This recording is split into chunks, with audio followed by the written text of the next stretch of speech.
अध्याय 2 सांख्य योग। आयु ज्ञान का योग।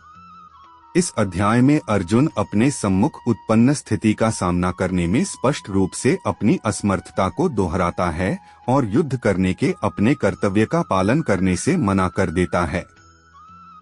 तत्पश्चात वह प्रारंभिक रूप से श्री कृष्ण को अपना आध्यात्मिक गुरु बनाता है और जिस स्थिति में वह स्वयं को पाता है उसका सामना करने के लिए उचित मार्गदर्शन प्रदान करने की प्रार्थना करता है। परम प्रभु कहते हैं कि आत्मा जो शरीर के नष्ट होने पर भी नहीं मरती के अमृतत्व की शिक्षा देकर दिव्य ज्ञान प्रदान करते हैं। आत्मा एक जन्म से दूसरे जन्म में उसी प्रकार से शरीर को परिवर्तित करती है जिस प्रकार से मनुष्य पुराने वस्त्रों को त्याग कर नए वस्त्र धारण करता है। इसके बाद श्री कृष्ण सामाजिक दायित्वों के विषय की ओर आगे बढ़ रहे हैं। वे अर्जुन को स्मरण करते हैं कि धर्म की मर्यादा हेतु योद्धा के रूप में युद्ध करना उसका कर्तव्य है। वे स्पष्ट करते हैं कि किसी के द्वारा अपने नैतिक कर्तव्यों का पालन करना एक पुण्य का कार्य है जो स्वर्ग जाने का द्वार खोलेगा, लेकिन कर्तव्यों से विमुख होने से केवल तिरस्कार और प्रयास प्राप्त होगा। लौकिक स्तर पर अर्जुन को प्रेरित करने के पश्चात श्री कृष्ण गहनता के साथ कर्मयोग के ज्ञान पर प्रकाश डालते हैं। वे अर्जुन को फल की आसक्ति के बिना निष्काम कर्म करने की प्रेरणा देते हैं। फल की कामना से रहित कर्म करने के विज्ञान को वे बुद्धियोग या बुद्धि का योग नाम देते हैं।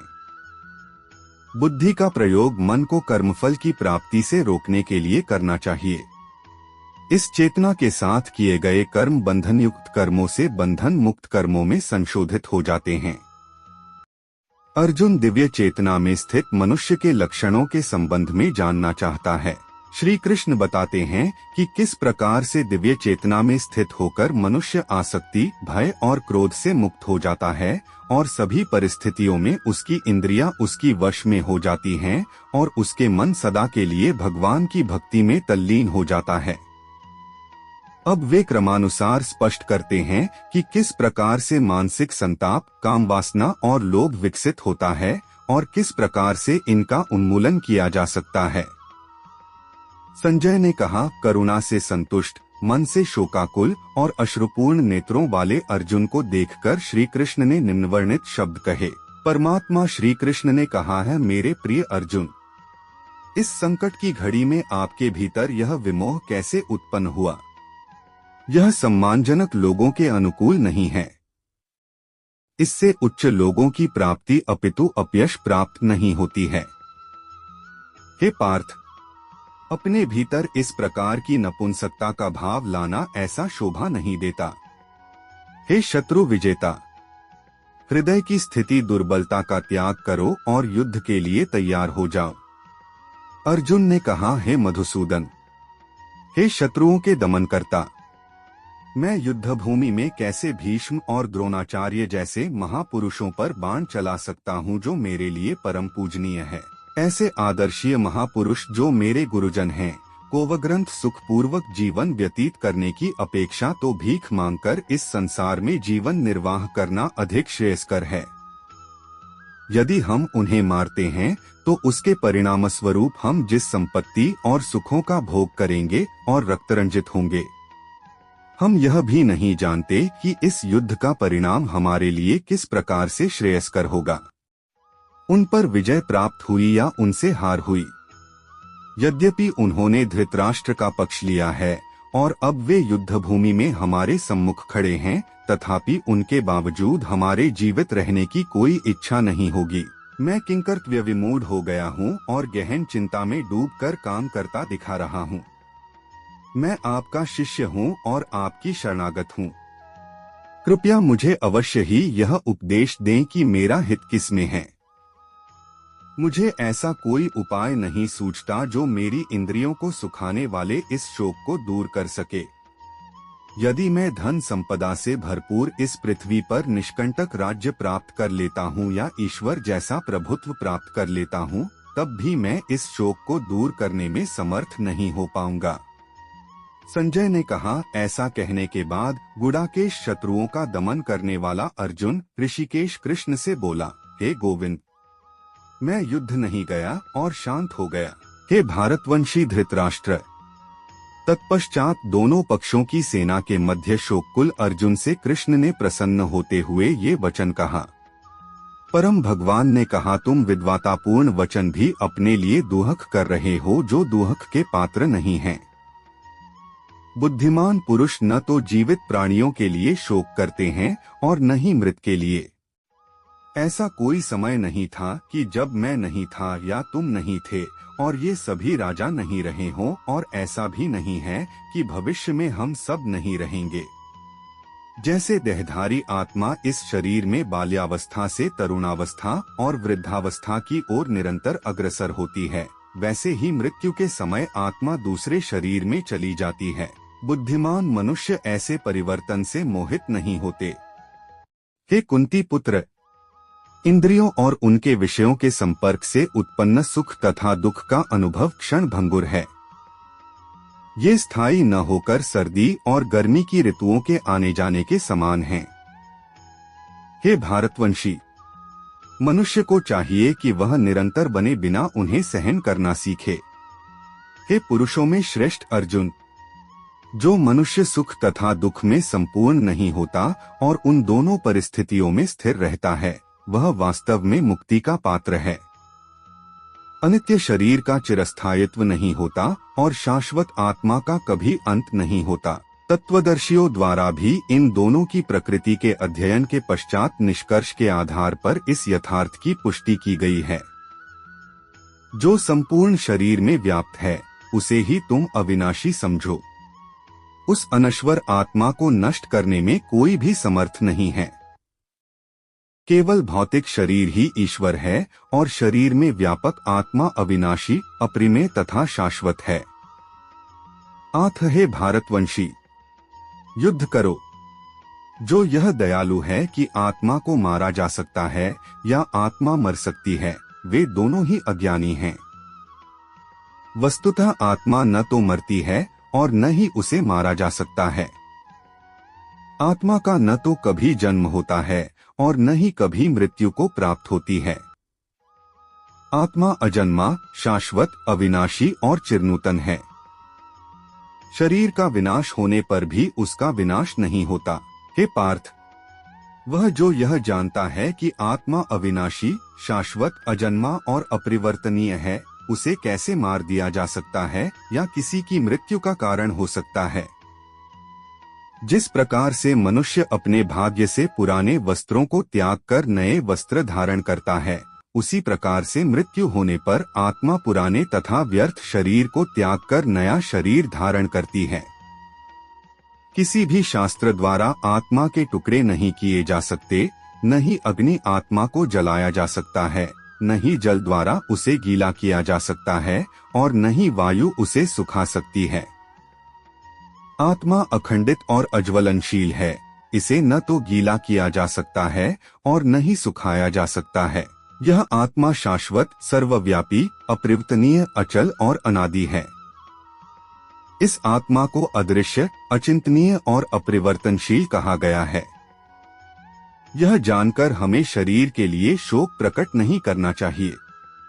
यदि तुम यह दृढ़ हो कि आत्मा निरंतर जन्म लेती है और मरती है, तो ऐसी स्थिति में भी, हे महाबाहु अर्जुन, आत्मा इस प्रकार से शोक नहीं करना चाहिए। जो जन्म लेता है उसकी मृत्यु निश्चित है और मृत्यु के बाद उसका जन्म भी निश्चित है। इसलिए प्रभु के लिए शोक नहीं करना चाहिए। हे भारतवंशी, समस्त जीव जन्म से पूर्व अव्यक्त रहते हैं, जन्म होने पर व्यक्ति हो जाते हैं और मृत्यु होने पर पुनः अव्यक्त हो जाते हैं। ऐसे में शोक व्यक्त करने की क्या आवश्यकता है? कुछ लोग आत्मा को आश्चर्य के रूप में देखते हैं, कुछ लोग इसे आश्चर्यचकित करते हैं और कुछ इसे आश्चर्य के रूप में सुनते हैं, जबकि अन्य लोग इसके विषय में कुछ समझ नहीं पाते हैं। हे अर्जुन, शरीर में निवास करने वाली आत्मा अविनाशी है, इसलिए किसी भी प्राणी के लिए शोक नहीं करना चाहिए। इसके अलावा एक योद्धा के रूप में अपने कर्तव्य पर विचार करते हुए उसे त्यागना नहीं चाहिए। वास्तव में योद्धा के लिए धर्म की रक्षा हेतु युद्ध करने के अतिरिक्त कोई अन्य विकल्प नहीं होता। हे पार्थ, वे क्षत्रिय भाग्यशाली होते हैं जिन्हें बिना इच्छा किए धर्म की रक्षा हेतु युद्ध के ऐसे अवसर प्राप्त होते हैं जिसके कारण उनके लिए स्वर्ग के द्वार खुल जाते हैं। यदि फिर भी आप इस धर्म युद्ध का सामना नहीं करना चाहते तो निश्चित रूप से अपनी सामाजिक जिम्मेदारी निभाने का पाप होगा और आप अपनी प्रतिष्ठा खो देंगे। लोग तुम्हारा काम और भगोड़ा तू। एक सम्मानित व्यक्ति के लिए प्रायः मृत्यु अपरिहार्य है। जिन महान योद्धाओं ने तुम्हारा नाम और यश की सराहना की है वे सब यह सोचेंगे कि तुम भय के कारण युद्ध भूमि से भाग गए और उनकी दृष्टि में तुम्हें अपना सम्मान गवा दोगे। तेरे शत्रु तेरी निंद करेंगे और कटु शब्दों से तेरा मानमर्दन करेंगे और तेरी सामर्थ्य का उपहास उड़ाएंगे। आपके लिए इससे पीड़ादायक और क्या हो सकता है? हे कुंती पुत्र, यदि तुम युद्ध करते हो या फिर तुम मारे जाओगे और स्वर्ग लोक प्राप्त करोगे या पृथ्वी के साम्राज्य पर विजयी होकर सुख भोगोगे। इसलिए हे कुंती पुत्र, उठो और दृढ़ संकल्प के साथ युद्ध करो। कर्तव्य पालन हेतु युद्ध करो। युद्ध से मिलने वाले सुख दुख लाभ हानि को समानम। यदि आप इस प्रकार अपने दायित्वों का समाधान करेंगे तो कोई पाप नहीं होगा। अब तक मैंने सांख्य योग या आत्मा की प्रकृति के संबंध में वैश्लेषिक ज्ञान से अवगत कराया है। अब मैं क्योंकि बुद्धि योग या ज्ञान योग प्रकट कर रहा हूँ, हे पार्थ, उसे सुनो। जब तुम ऐसे ज्ञान के साथ कर्म करोगे तब कर्मों के बंधन से स्वयं को मुक्त कर पाओगे। इस चेतना में कर्म करने से किसी प्रकार की हानि या प्रतिकूल परिणाम प्राप्त नहीं होते, अपितु इस प्रकार से किया गया अल्प प्रयास भी बड़े से बड़े भय से हमारी रक्षा करता है। हे कुरुवंशी, जो इस मार्ग का अनुसरण करते हैं उनकी बुद्धि निश्चित होती है और उनका एकमात्र लक्ष्य होता है, लेकिन जो मनुष्य संकल्पहीन होते हैं उनकी बुद्धि अनेक पूजा में विभक्त रहती है। अल्पज्ञ मनुष्य वेदों के अलंकारिक शब्दों पर अत्यधिक आसक्त रहते हैं, जो स्वर्गलोक का सुख भोगने के मुख्यार्थ कर्मकांड करने की कृपा करते हैं और जो यह मानते हैं कि इन वेदों में किसी उच्च सिद्धांतों का वर्णन नहीं किया गया है। वे वेदों के केवल उत्कृष्ट खंडों की महिमा मंडित करते हैं जो उनकी इंद्रियों को तृप्त करते हैं, और वे उत्तम जन्म, ऐश्वर्य, इंद्रिय तृप्ति और स्वर्गलोक की प्राप्ति के लिए आदमयुक्त कर्मकांडों के पालन में लगे रहते हैं। पृथ्वी सुखों में मन की गहन आसक्ति के साथ उसकी बुद्धि ऐसी वस्तुओं में मोहित रहती है, इसलिए वे भगवत प्राप्ति के मार्ग पर अग्रसर होने के लिए दृढ़ संकल्प लेने में असमर्थ होते हैं। वेदों में प्रकृति के 3 गुणों का वर्णन मिलता है। हे अर्जुन, प्रकृति के इन गुणों से ऊपर उठकर विशुद्ध आध्यात्मिक चेतना में स्थित हो जाओ। परम सत्य में स्थित सभी प्रकार के द्वैतों से स्वयं को मुक्त करते हुए भौतिक लाभ हानि और सुरक्षा की चिंता किए बिना आत्मलीन हो जाओ। जैसे एक छोटे जलकूप का समस्त कार्य सहजता से सभी प्रकार से विशाल जलकूप से तत्काल पूर्ण हो जाता है, उसी प्रकार से परम सत्य को जानने वाले वेदों के सभी उपायों को पूर्ण करते हैं। आठ अपने निश्चित कर्मों का पालन करने का अधिकार है, परंतु आप अपने कर्मों का फल प्राप्त करने के अधिकारी नहीं हो सकते। आप स्वयं को अपने कर्मों के फलों का कारण मत मानो और न ही अकर्मा रहने में आसक्ति रखो। हे अर्जुन, सफलता और दुर्भाग्य की आसक्ति को त्याग कर आप अपनी प्रतिबद्धता से अपने कर्तव्य का पालन करो। यही संभाव योग कहलाता है। हे अर्जुन, दिव्य ज्ञान और अंतर्दृष्टि की शरण ग्रहण करो। फलों की आसक्ति युक्त कर्मों से दूर रहो जो निश्चित रूप से दिव्य ज्ञान में स्थित बुद्धि के साथ निष्पादित किए गए कार्यों से निष्कृष्ट हैं। जो अपने कर्मफलों का भोग करना चाहते हैं वे कृपाण हैं। जब कोई मनुष्य बिना आसक्ति के कर्मयोग का अभ्यास करता है तब वह इस जीवन में ही शुभ और अशुभ धाराओं से मुक्ति पाता है। इसलिए योग के लिए प्रयास करना चाहिए जो संतुष्ट कार्य करने की कला है। संबुद्धि युक्त ऋषि मुनि कर्म के फलों की आसक्ति से स्वयं को मुक्त कर लेते हैं, जो मनुष्य को जन्म मृत्यु के चक्र में बांध देते हैं। इस चेतना में कर्म करते हुए वे उस अवस्था को प्राप्त कर लेते हैं जो सभी दुखों से परे है। जब तुम्हारी बुद्धि मोह के दलदल को पार करेगी, तब तुम सुने हुए और आगे सुनने में आने वाले इस लोक और परलोक के भोगों सबके प्रति उदासीन हो जाओगे। जब तुम्हारी बुद्धि के वेदों के अलंकारमयी खंडों में आकर्षण समाप्त हो जाता है और वह दिव्य चेतना में स्थिर हो जाता है, तब तुम पूर्ण योग की उच्च अवस्था प्राप्त कर लोगे। अर्जुन ने कहा है, हे केशव, दिव्य चेतना में लीन मनुष्य के क्या लक्षण हैं? वह सिद्ध पुरुष कैसे चलता है और कैसे चलता है? परम प्रभु श्री कृष्ण कहते हैं, हे पार्थ, जब कोई मनुष्य स्वार्थयुक्त कामनाओं और मन को दूषित करने वाली इंद्रिय तृप्ति से संबंधित कामनाओं का परित्याग कर देता है और आत्मज्ञान को अनुभव कर लेता है, तब ऐसे मनुष्य को दिव्य चेतना में स्थित कहा जा सकता है। जो मनुष्य किसी प्रकार के दुखों में दुखी नहीं होता, जो सुख की इच्छा नहीं करता और जो आसक्ति, भय और क्रोध से मुक्त रहता है, वह स्थिर बुद्धि वाला मनीषी कहलाता है। जो सभी परिस्थितियों में अनासक्त रहता है और न ही शुभ फल की प्राप्ति से हर्षित होता है और न ही विपत्ति से उदास होता है, वही पूर्ण ज्ञानावस्था में स्थित मुनि है। जो मनुष्य अपनी इंद्रियों को उनके विषय भोगों से खींचने के लिए उसी प्रकार से उचित होता है जैसे एक कछुआ अपने अंगों को संकुचित करके उन्हें खोल के भीतर कर लेता है, वह दिव्य ज्ञान में स्थिर हो जाता है। यद्यपि देहधारी जीव इंद्रियों के विषयों से अपने को कितना दूर रखते हैं, परंतु इंद्रियों के विषयों को भोगने की तीव्र इच्छा रहती है। फिर भी जो लोग भगवान को जान लेते हैं, उनकी पीड़ाएं समाप्त हो जाती हैं। हे कुंती पुत्र, इंद्रियां इतनी प्रबल और अशांत होती हैं कि वे विवेकशील और आत्मनियंत्रण का अभ्यास करने वाले मनुष्य के मन को भी अपने वश में कर लेती हैं। वे जो अपनी इंद्रियों को वश में कर लेते हैं और अपने मन को मुझ में स्थिर कर देते हैं, वे दिव्य ज्ञान में स्थित होते हैं। इंद्रियों के विषयों का चिंतन करते हुए मनुष्य उनमें आसक्त हो जाता है और आसक्ति कामना की ओर ले जाती है तथा कामना से क्रोध उत्पन्न होता है।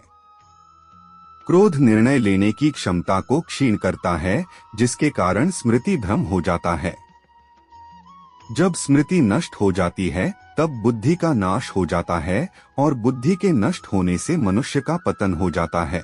परंतु जो मन को वश में रखता है, वह इंद्रियों के विषयों का भोग करने पर भी राग और द्वेष से मुक्त रहता है और भगवत कृपा प्राप्त करता है। भगवान की दिव्य कृपा से शांति प्राप्त होती है, जिससे सभी दुखों का अंत हो जाता है और ऐसे शांत मन वाले मनुष्य की बुद्धि से भगवान में स्थिर हो जाता है। परंतु असंयमी व्यक्ति का अपने मन और इंद्रियों पर नियंत्रण नहीं होता, न ही उसकी बुद्धि दृढ़ होती है और न ही उसके मन में भगवान के चिंतन में स्थिर हो सकता है। जो अपने मन को भगवान में स्थिर नहीं करता, जिसके बिना शांति संभव नहीं है और शांति के बिना कोई कैसे सुखी रह सकता है। जिस प्रकार प्रचंड वायु अपने तीव्र वेग से जल पर तैरती हुई नाव को दूर तक बहा कर ले जाती है, उसी प्रकार से अनियंत्रित इंद्रियों में से कोई जिसमें मन अधिक लिप्त रहता है, बुद्धि का विनाश कर देती है। इसलिए हे महाबाहु, जो मनुष्य इंद्रियों के विषय भोगों से विरक्त रहता है, वह उन्नति से लोकातीत ज्ञान से युक्त हो जाता है। जो सब लोग दिन समझते हैं, वह आत्मसंयमी के लिए अज्ञानता की रात्रि है, तथा जो सब लोग दिन समझते हैं, वह आत्मविश्लेषी मुनियों के लिए दिन है। जिस प्रकार से समुद्र में निरंतर मिलने वाली नदियों के जल के प्रवाह से विक्षुब्ध नहीं होता, उसी प्रकार से ज्ञानी अपने चारों ओर की इंद्रियों के विषयों के आग्रह के पश्चात भी शांत रहता है, न कि उस मनुष्य की इच्छा जो इच्छाओं को तुष्ट करने के प्रयास में लगा रहता है। जिस मनुष्य ने अपनी सभी भौतिक शांति का परित्याग कर दिया हो और इंद्रिय तृप्ति की इच्छा से, स्वामित्व के भाव और कष्ट से मुक्त हो गया हो, वह पूर्ण शांति प्राप्त कर सकता है। हे पार्थ, ऐसी अवस्था में रहने वाली आत्मा जब ब्रह्म ज्ञान प्राप्त कर लेती है, तब वह कभी नहीं लुप्त होती है तब मृत्यु के समय भी इस दिव्य चेतना में स्थित सिद्ध पुरुष जन्म और मृत्यु के बंधन से मुक्त हो जाता है और भगवान के परम धाम में प्रवेश करता है।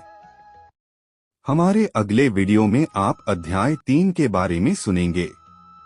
हमारे चैनल को सब्सक्राइब और लाइक करना मत भूलिएगा ताकि आप पूरी भागवत गीता को सरल हिंदी में सुन पाएं।